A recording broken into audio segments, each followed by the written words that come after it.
오늘 말씀 열왕기하 11장 우리 지지난주에 읽었던 것처럼 1절부터 21절까지 전체를 다 한번 읽어보도록 하겠습니다. 열왕기하 11장 1절부터 21절 말씀. 제가 가진 성경으로 구약 성경 581쪽 정도 됩니다. 열왕기하 11장 1절부터 21절 말씀까지. 찾으신 줄 알고 저와 여러분이 한 절씩 번갈아 가면서 교독하고 마지막 절은 합독하도록 하겠습니다. 제가 먼저 봉독합니다. 아하시아의 어머니 아달랴가 그의 아들이 죽은 것을 보고 일어나 왕의 자손을 모두 멸절하였으나 요람 왕의 딸 아하시아의 위 여호세바가 아하시아의 아들 요아스를 왕자들이 죽임이 당하는 중에 떼내어 그와 그의 유모를 침실에 숨겨 아달랴를 피하여 죽임을 당하지 아니하게 한지라. 요아스가 그와 함께 성전 여호와의 성전에 6년을 숨어 있는 동안에 아달랴가 나라를 다스렸더라. 7째 해에 여호야다가 사람을 보내 가리 사람의 백부장들과 호위병의 백부장들을 불러 데리고 여호와의 성전으로 들어가서 그들과 언약을 맺고 그들에게 여호와의 성전에서 맹세하게 한 후에 왕자를 그들에게 보이고 명령하여 이르되 너희가 행할 것이 이러하니 안식일에 들어온 너희 중 3분의 1은 왕궁을 주의하여 지키고 3분의 1은 수문에 있고 3분의 1은 호위대 뒤에 있는 문에 있어서 이와 같이 왕궁을 주의하여 지키고 안식일에 나가는 너희 중 2대는 여호와의 성전을 주의하여 지켜 왕을 호위하되 너희는 각각 손에 무기를 잡고 왕을 호위하며 너희 대열을 침범하는 모든 자를 죽이고 왕이 출입할 때에 시위할지니라 하니 백부장들이 이에 제사장 여호야다의 모든 명령대로 행하여 각기 관할하는 바 안식일에 들어오는 자와 안식일에 나가는 자를 거느리고 제사장 여호야다에게 나아오매 제사장이 여호와의 성전에 있는 다윗 왕의 창과 방패를 백부장들에게 주니 호위병이 각각 손에 무기를 잡고 왕을 호위하되 성전 오른쪽에서부터 왼쪽까지 제단과 성전 곁에 서고 여호야다가 왕자를 인도하여 내어 왕관을 씌우고 율법책을 주고 기름을 부어 왕으로 삼음에 무리가 박수하며 왕의 만세를 부르니라. 아달랴가 호위병과 백성의 소리를 듣고 여호와의 성전에 들어가 백성에게 이르러 봄에 왕이 규례대로 단 위에 섰고 장관들과 나팔수가 왕의 곁에 모셔 섰으며 온 백성이 즐거워하여 나팔을 부는지라. 아달랴가 옷을 찢으며 외치되 반역이로다 반역이로다 하네. 제사장 여호야다가 군대를 거느린 백부장들에게 명령하여 이르되 그를 대열 밖으로 몰아내라. 그를 따르는 자는 모두 칼로 죽이라 하니 제사장의 이 말은 여호와의 성전에서는 그를 죽이지 말라 함이라. 이에 그의 길을 열어주매 그가 왕궁의 말이 다니는 길로 가다가 거기서 죽임을 당하였더라. 여호야다가 왕과 백성에게 여호와와 언약을 맺어 여호와의 백성이 되게 하고 왕과 백성 사이에도 언약을 세우게 하매 온 백성이 바알의 신당으로 가서 그 신당을 허물고 그 제단들과 우상들을 철저히 깨뜨리고 그 제단 앞에서 바알의 제사장 mat단을 죽이니라. 제사장이 관리들을 세워 여호와의 성전을 수직하게 하고 또 백부장들과 가리사람과 호위병과 온 백성을 거느리고 왕을 인도하여 여호와의 성전에서 내려와 호위병의 문길을 통하여 왕궁에 이르매 그가 왕의 왕좌에 앉으니 온 백성이 즐거워하고 온 성이 평온하더라. 아달랴를 무리가 왕궁에서 칼로 죽였더라. 다 같이 요아스가 왕이 될 때에 나이가 7세였더라. 아멘. 말씀의 제목을 우리 같이 한번 읽어보겠습니다. 자, 시작. 그가 왕의 왕좌에 앉으니 그가 왕의 왕좌에 앉으니 라는 제목으로 하나님 말씀 함께 은혜 나누도록 하겠습니다. 열왕기하의 무대는 지난번에도 말씀드렸듯이 이제 북이스라엘에서 남유다 왕국으로 남왕국으로 전환이 되는데 아합 가문의 그림자는 11장에서도 계속 이어졌죠. 바로 아합의 딸로서 남유다 왕 여호람과 혼인했던 아달랴 때문입니다. 이미 몇 번의 설교를 통해 살펴봤듯이 남유다의 아하시아는 북이스라엘 왕 요람에게 병문안을 갖다가 반란을 일으킨 예후에게 치명상을 입고 도망치는 도중에 사망했는데, 이 일이 일어난 직후부터 그의 어머니 아달랴가 남유다 왕족을 죄다 잡아 죽이기 시작했고, 급기야 남편과 아들의 뒤를 이어 남유다의 왕위를 차지함으로써 이스라엘 역사상 유일한 여왕이 되어서 6년 동안 다스립니다. 그래서 남북을 통틀어 유일한 여왕하면 누구를 생각하면 되는 거예요? 아달랴를 생각하면 되는 겁니다. 그런데 이 아달랴는 왕위를 찬탈하기 위해 자기 손주들조차 서슴치 않고 잡아 죽이는 짓을 저질렀고, 남유다 왕가의 씨를 완전히 박멸할 요량으로 살육을 일삼았습니다. 자, 그렇다면 그녀는 왜 그런 짓을 저질렀을까요? 지난번에 이 부분에 대해서 지적했었죠. 저는 아달랴가 제 목숨을 부지하고 권력을 쟁취하기 위해 학살을 감행한 것임을 지적했습니다. 아달랴는 북이스라엘의 예후는 물론이고 제 측근과 일가 친족마저 믿지 못한 채 불안과 공포에 떨었을 텐데, 제 목숨과 안위를 지키기 위한 최선의 돌파구가 무엇인지 궁리한 뒤에 감행한 일이 바로 남유다 왕족을 몰살함으로써 저 스스로 왕이 되는 것이었죠. 무엇보다 평소부터 불의한 짓을 저지르기에 서슴지 않았고, 스스로 악을 행하면 또한 남에게 악을 행하도록 종용하는 게 그녀의 일상이었기에 가능한 일이었습니다. 또한 남유다 왕족을 몰살하게 만들 뻔했던 아달랴의 이 농단은 그녀가 평소에 저지른 악행의 발현일 뿐만 아니라, 또 어디서 기인한다고 말씀드렸습니까? 이게 중요했죠. 선한 왕 여호사밧이 아합 가문과 사돈 관계를 맺고 대대로 친밀하게 지낸 그 바탕 위에서 비롯된 것임을 지적했어요. 이게 참 무서운 것이죠. 여호사밧처럼 아무리 경건하고 훌륭한 믿음의 사람일지라도 자신의 생각과 결정을 과신하고 또한 자신의 한계를 간과하면 이렇게 큰 코 다칠 수 있는 것입니다. 이게 경건한 왕이 저지른 일이에요.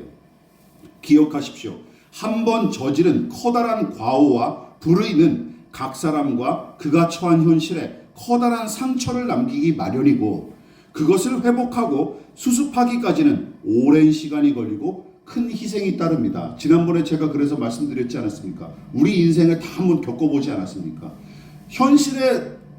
현실에서 일어났던 우리의 커다란 실수와 잘못이 얼마나 많은 희생과 고통과 상처를 남기는지요. 그렇지 않습니까? 그게 기도 몇 번 한다고 해결되는 것이 아니에요.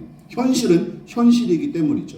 그러므로 주행하는 자동차를 운전하는 일과 같기 때문에 예수님의 말씀대로 날마다 자기를 부인하고 날마다 자기 십자가를 짊어져야 마땅한 것이 우리 그리스도인의 인생입니다. 여러분, 운전하면서 한눈 팔면 됩니까? 안 되는 것이죠. 우리가 믿음을 지키는 일도 그러해야 마땅하다는 것이죠. 이처럼 아달랴는 제 후손을 비롯한 남유다 왕족을 박멸하다시피 학살했고, 그로 인해 여왕의 자리에 올라 남유다를 다스렸지만 또한 모든 일이 그녀의 뜻과 계획대로 이루어지지는 않습니다. 그리고 그녀의 왕권이 천년만년 유지된 것도 아니었죠. 다행히 아하시아의 아들 중 하나인 요아스라는 사람이 고모인 여호세바 덕택에 아달랴의 칼날을 피할 수 있었고, 훗날 고모부이자 제사장인 여호야다의 도움으로 왕권을 회복하기에 이릅니다. 자, 오늘은 이 요아스를 도운 여호세바와 여호야다 두 사람이 보여준 헌신과 개혁에 관한 이야기를 우리가 함께 풀어보면서 은혜를 나누도록 하겠습니다. 자, 첫 번째 같이 한번 읽어볼까요? 시작. 요아스의 생명을 살리고 나라를 살린 두 사람의 희생과 헌신에 대해서 이야기해 봅시다. 남유다의 5대 왕인 여호람의 아내이자 6대 왕인 아하시아의 어머니인 아달랴는 아들 아하시아가 북이스라엘 예후에게 치명상을 입고 달아나던 도중에 목숨을 잃은 직후부터 제 목숨을 보존하고 권력을 차지하기 위한 요량으로 자기의 일가 친족을 학살하는 짓을 저질렀고, 마침내 아들과 손주를 대신하여 여왕의 자리를 차지함으로써 6년 동안 남유다를 다스리죠. 그러나 아달랴가 몰고 온 피바람을 간신히 피한 왕족이 하나 있었는데 그가 바로 아달랴의 손주이자 아하시아 왕의 아들인 요아스로서 훗날 그는 여러 사람의 도움을 통해 아달랴 여왕을 몰아내고 남유다의 8번째 왕위를 차지합니다. 특히 아달랴의 학살과 폭정을 피해 왕족인 요아스의 생명을 지키고 오랫동안 남몰래 돌보는 수고와 희생까지 감당했을 뿐만 아니라 그가 왕위에 오르도록 돕는데 결정적인 역할을 감당한 인물이 바로 여호세바와 여호야다라는 두 사람이죠. 그런데 여호세바와 여호야다도 평범한 사람들은 아니었습니다. 그들의 이력에 관한 내용이 역대하에 좀 더 자세하게 기록이 되어 있어요. 역대하 22장 11절 같이 한번 읽어보겠습니다. 시작. 왕의 딸 여호사부앗이 아하시아의 아들 요아스를 왕자들이 죽임을 당하는 중에서 몰래 빼내어 그와 그의 유모를 침실에 숨겨 아달랴를 피하게 하였으므로 아달랴가 그를 죽이지 못하였더라. 여호사부앗은 여호람 왕의 딸이요 아하시아의 누이요 제사장 여호야다의 아내이더라. 여기서 제가 괄호 쳐놨죠. 오늘 본문에 등장하는 여호세바를 역대하에서는 여호사부아라는 다른 이름으로 기록을 했습니다.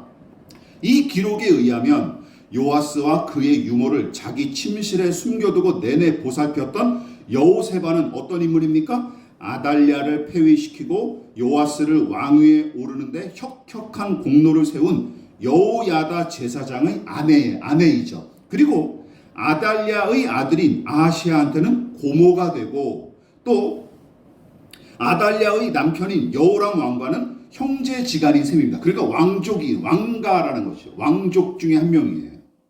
그런데 제 목숨 보존하고 권력을 찬탈하기 위해 일가 친척은 물론이고 제 손주들까지 학살했던 아달랴가 무슨 이유로 여호세바와 왕가 중에 한 명인 여호세바와 여호야다는 건드리지 않았던 것일까요?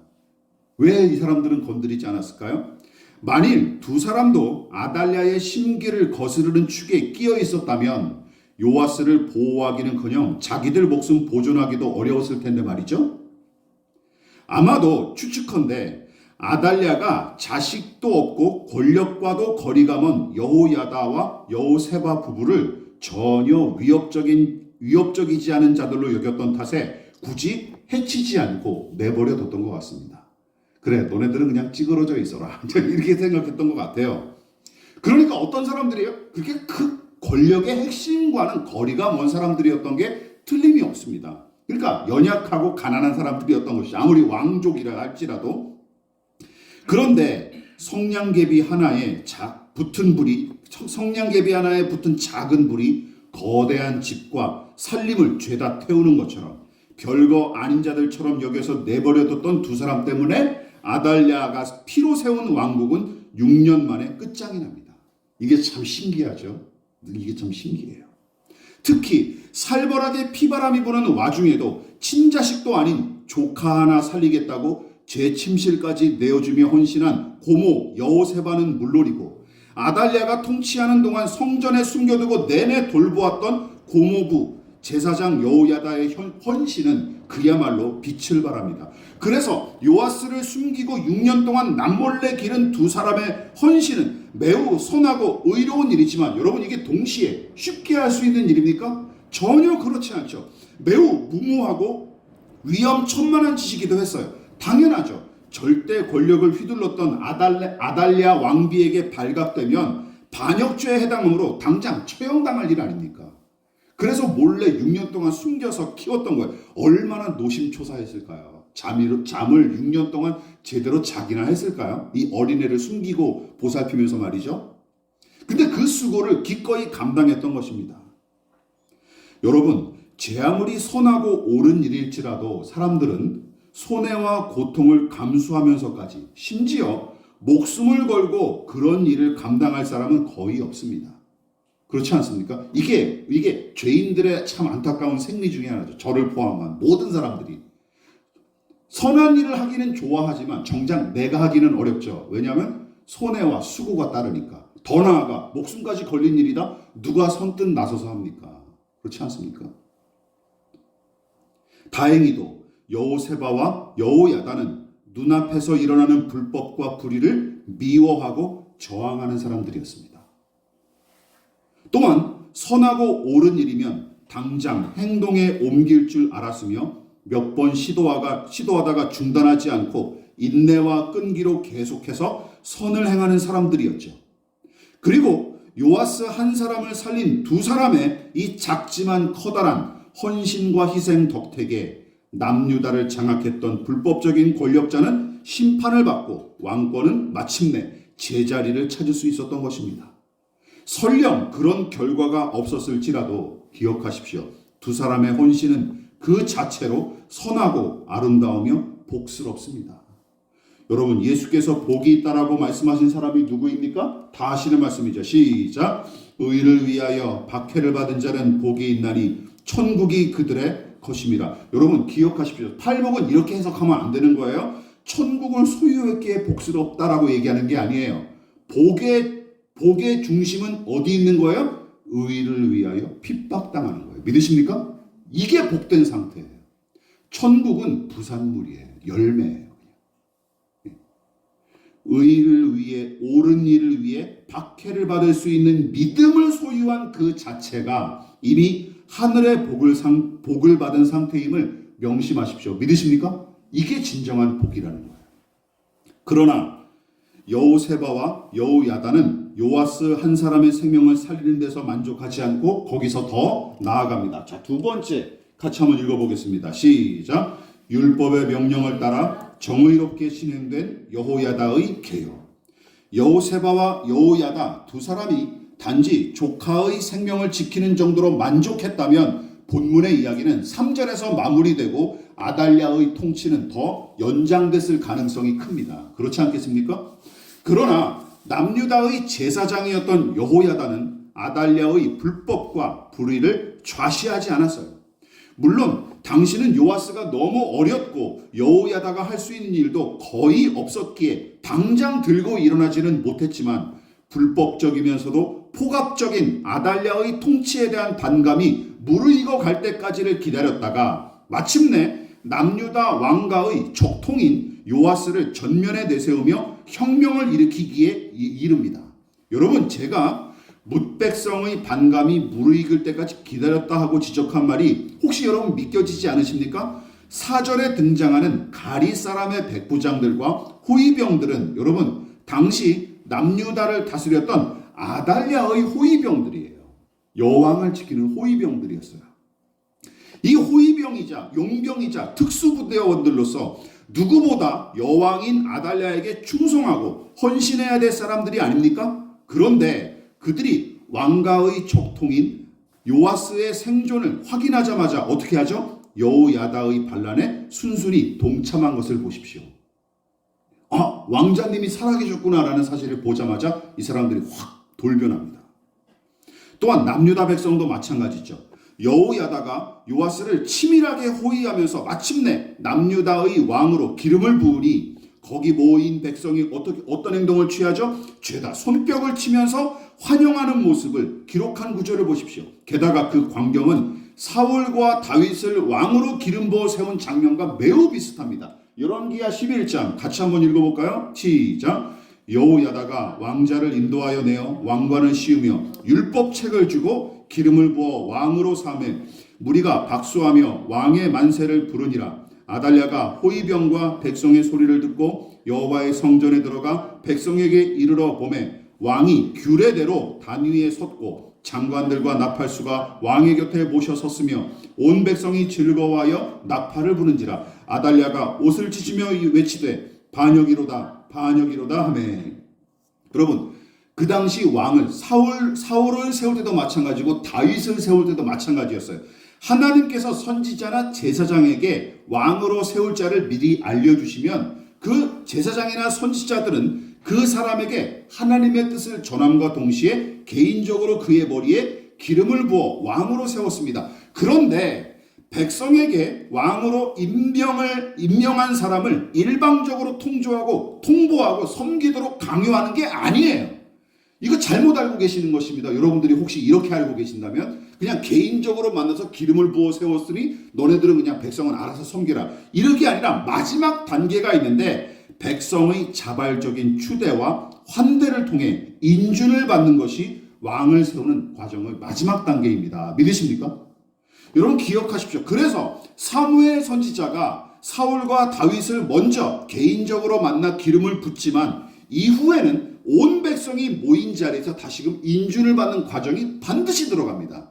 이게 사무엘상 11장과 12장, 사무엘하 2장과 5장에 분명히 기록되어 있어요. 백성의 추대와 인준을 받아야 됐어요. 그래서 여호야다도 적통인 요아스를 왕으로 기름을 부어 세웠고 백성의 인준을 받기 위해 굳이 그 자리로 백성을 추대를 받는 그 장소로 마련한 거예요. 그 장소를 마련한 거예요. 물론 아달랴는 적반하장격으로 손주인 요아스가 등극하는 광경을 직접 목격하자마자 뭐라고 외쳐요? 반역이다 하고 외치면서 발악을 했지만 여호야다의 주도로 막바지에 다다른 혁명과 개혁의 물결을 막을 도리는 없었습니다. 심지어 요아스의 대관식이 진행된 성전 안에 들이닥쳐 발악하는 아달랴를 요아스가 어떻게 해요? 그 자리에서 단칼에 죽이지 않고 왕궁으로 끌고 가서 말들이 지나다니는 길에서 처단을 합니다. 자, 그러니까 이 모든 사달의 원흉인 아달랴마저 마구잡이로 죽이지 않아요.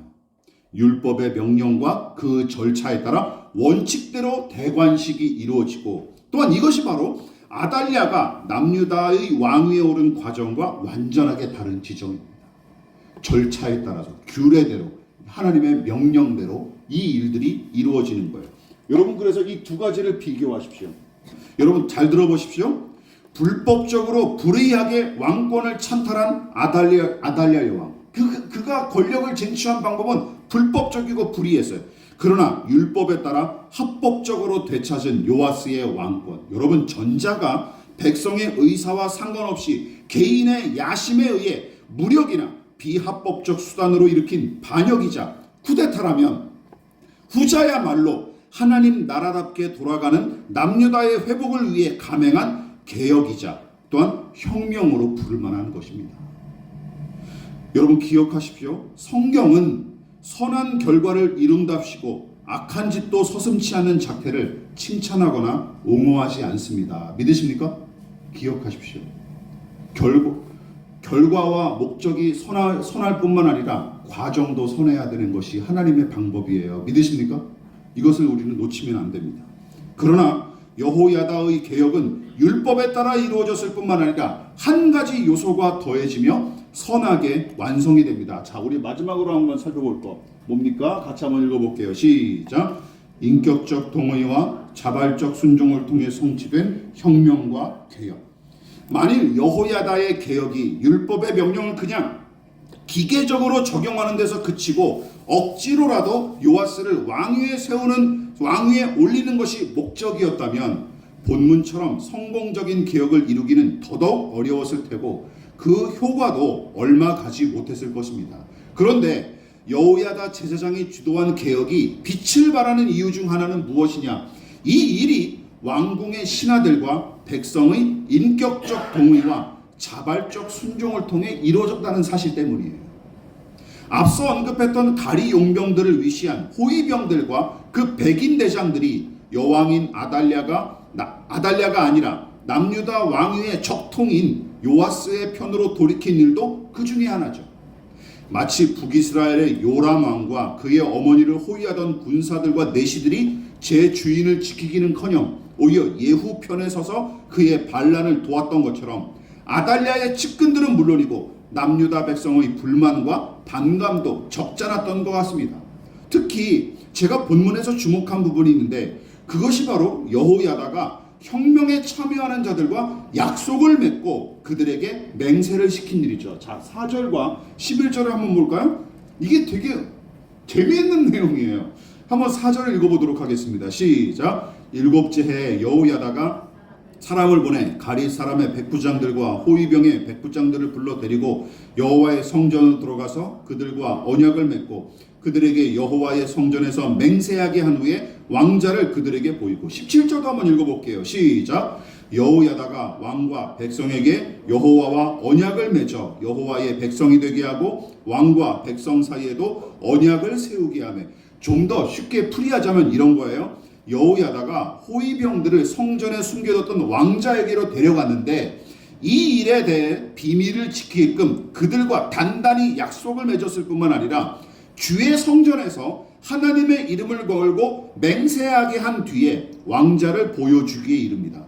또한 이스라엘 백성이 하나님의 백성으로 살겠다는 약속을 받아냈는데 그 약속을 하나님과 백성 사이에 맺게 한 것은 물론이고 또 누구와 누구 사이에도 약속을 맺게 해요. 왕과 백성 사이에서도 서로 도장 찍으십시오 하면서 약속을 맺게 한 거예요. 그런데 여러분 생각해 보십시오. 이게 얼마나 어이없는 일입니까? 혁명과 반란을 일으키는데 그 근거가 뭐예요? 약속과 맹세예요. 약속과 맹세. 이게 얼마나 허약한 일인가? 허약한 게 장치예요. 여러분 생각해 보십시오. 저는 이 내용을 묵상하다가 매우 당혹스러웠습니다. 왜냐하면 아달랴의 포갑에 반대하여 일으킨 이 중차대한 혁명이 고작 약속과 맹세 따위로 진행되고 성취되었다는 사실 때문입니다.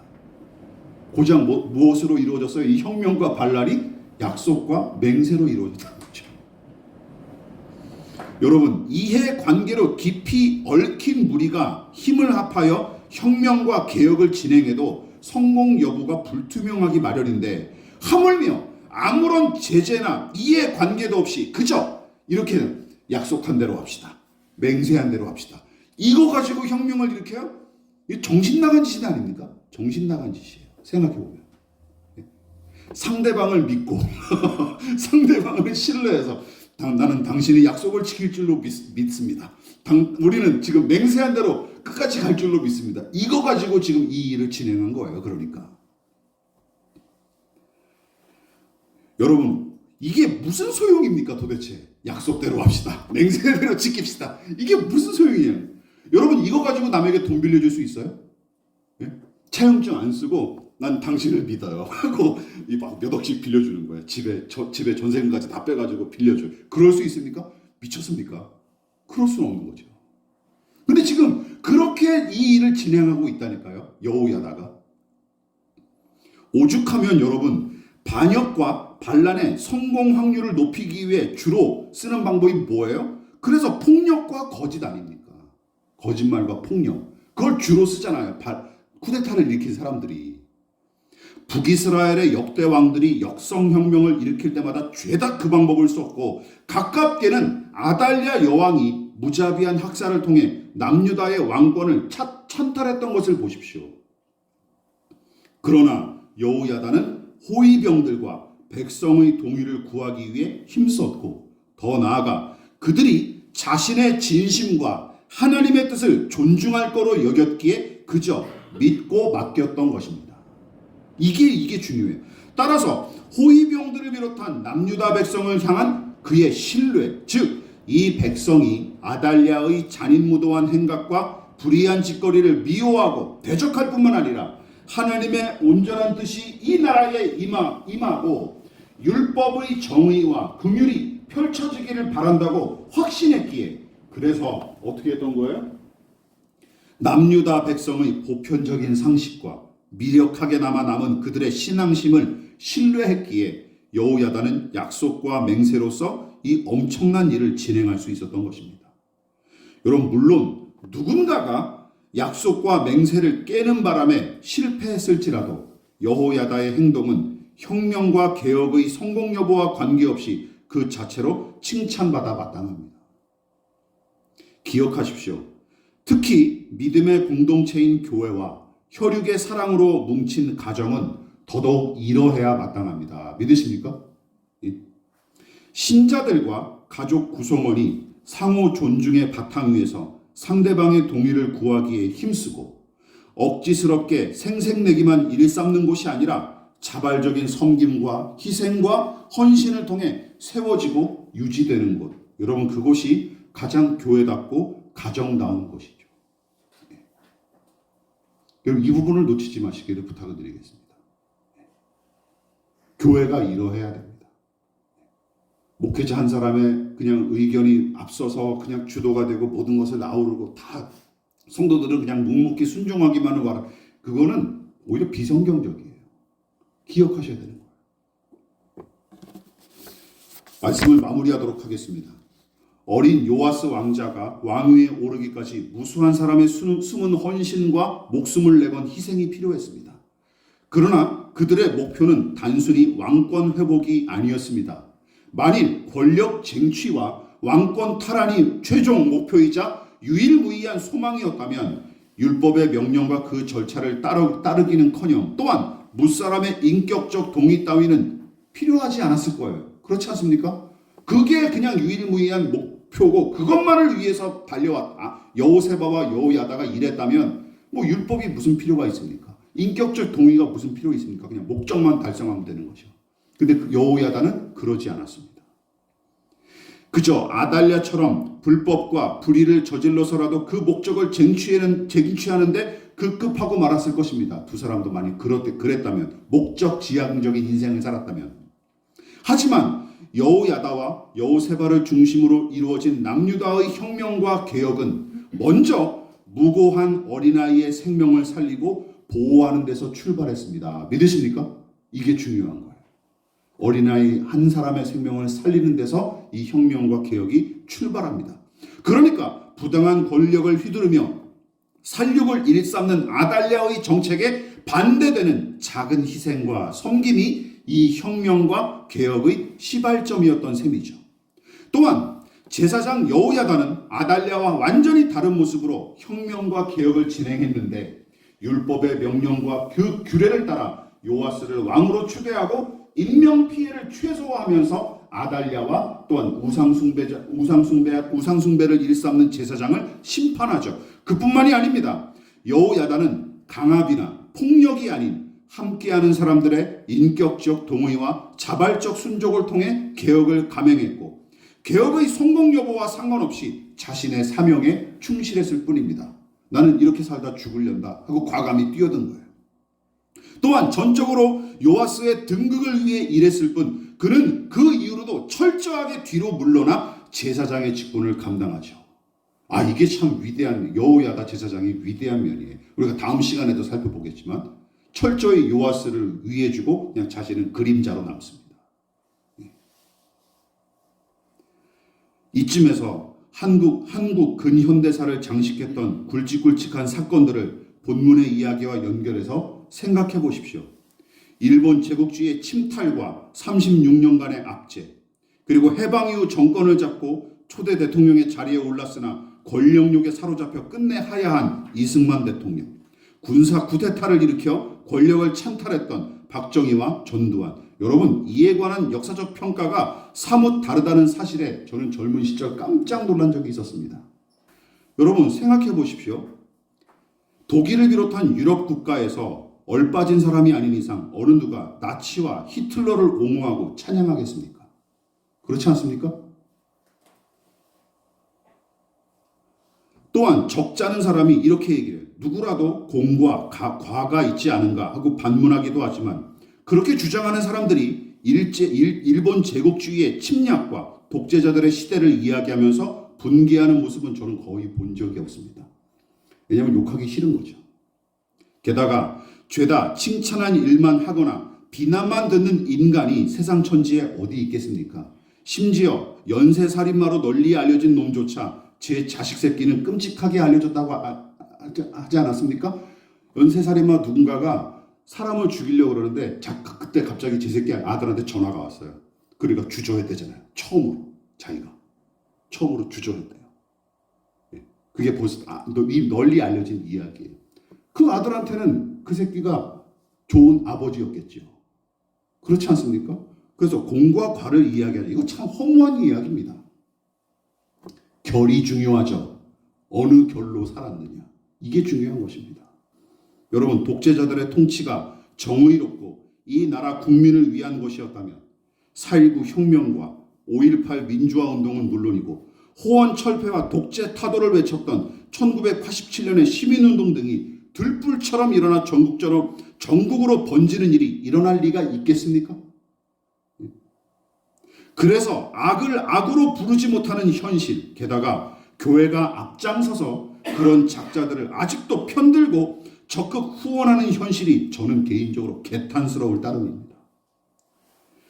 그러나 여호야다와 같은 하나님의 사람들이 한국교회에 여전히 그루터기처럼 남아있다고 믿기에 무엇보다 세상보다 크신 하나님을 아직도 신뢰하기에 아직도 저와 같은 사람들, 우리는 개혁과 온전한 회복을 꿈꾸고 있는 것이죠. 포기할 수는 없습니다. 왜냐하면 하나님이 아직도 살아계시기 때문이죠.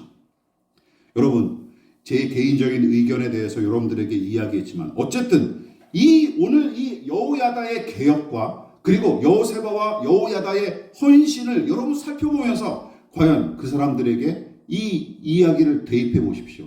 들어맞는 게 있나? 하나도 없습니다. 그렇지 않습니까? 들어맞는 게 없어요. 여러분, 이 믿음을 잘 간직할 수 있기를 진심으로 부탁을 드리겠습니다. 그래서 분별하십시오. 그리고 여러분들이 살아있는 믿음으로, 깨어있는 믿음으로 늘 살아갈 수 있는 저와 여러분 되시기를 주님의 이름으로 부탁을 드리겠습니다. 기도하겠습니다. 지금은 우리를 위하여 십자가에 몸버려 피 흘려 돌아가신 예수 그리스도의 한량없으신 은혜와 하나님 아버지의 지극하신 사랑하심과 성령 하나님의 영원한 사귐이 오늘 이 시간 진정한 개혁과 부흥의 날을 꿈꾸며 겸손히 하나님의 은혜를 바라여 겸손히 머리 숙인 사랑하는 성도들의 머리머리 위에 저들의 가정과 직장과 사업장과 학업과 장래 가운데 이 나라의 민족과 한국교회와 저 북녘의 동포들과 세계와 열방 가운데 지금부터 영원히 함께 하시기를 간절히 축원하옵나이다. 아멘.